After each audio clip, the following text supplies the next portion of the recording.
Hi అండి. ఈరోజు చూడండి, టీ పెట్టుకొని మర్చిపోయాను. ఈ గిన్నె శుభ్రంగా మాడిపోయింది. ఇంత నల్లగా మాడిపోయింది, ఇంకా పడేద్దాం అనుకున్నాను. పక్క వాళ్ళు దీన్ని శుభ్రం చేసి వీడియో తీయండి ఆంటీ అన్నారు. నేను ఎలా క్లీన్ చేసానో చూడండి. పాలు మాడిపోయినా, కూర మాడిపోయినా, టీ మాడిపోయినా కూడా మనం వాడుకునే గిన్నెలు ఒకసారి మాడిపోయిన తర్వాత దాన్ని శుభ్రం చేసుకుంటే మనకి ఎంతో నచ్చుతుంది కదా. వీడియో చివరి వరకు చూడండి, అవసరమైనప్పుడు మీకు కూడా యూజ్ అవుతుంది. ఇప్పుడు ఈ గిన్నె ఎలా శుభ్రం చేయాలో చూపిస్తాను. ముందుగా ఈ మాడిపోయిన గిన్నెలో నీళ్లు పోసుకోవాలి.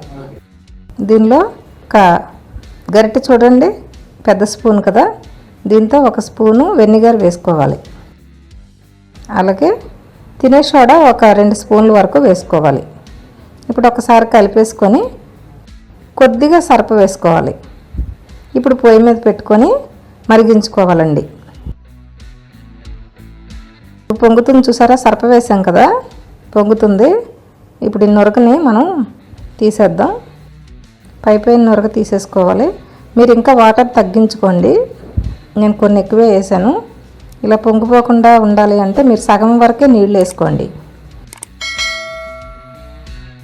మనం ఇలా స్పూన్తో కలుపుతూ ఉంటాం కదా, కొంచెం స్ట్రాంగ్గా స్పూన్తో గీకుతున్నట్టయితే అట్టలాంటివి బయటకు వచ్చేస్తాయి. ఇప్పుడు ఒక పావు గంట సేపు ఇలా మరిగిన తర్వాత తీసి పక్కన పెట్టుకోవాలి. ఈ నీళ్లు చల్లారేదాకా ఉంచి చల్లారిన తర్వాత ఇలా ఈ నీళ్ళు పారబోసేసి ఇప్పుడు షార్ప్గా ఉన్నటువంటి ఒక చిన్న గ్లాసు కానీ స్పూన్ కానీ పెట్టి దీంతో మనం అటు ఇటు గీకితే మాడంతా ఈజీగా వచ్చేస్తుంది.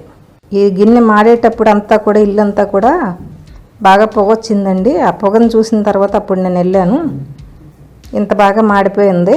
స్పూన్తోనైనా సరే మీరు గీకేయచ్చు, ఈజీగా వచ్చేస్తుంది. ఇప్పుడు ఒకసారి కడిగేసుకుందాం. ఇప్పుడు స్టీల్ స్క్రబ్తో తోముకోవాలి.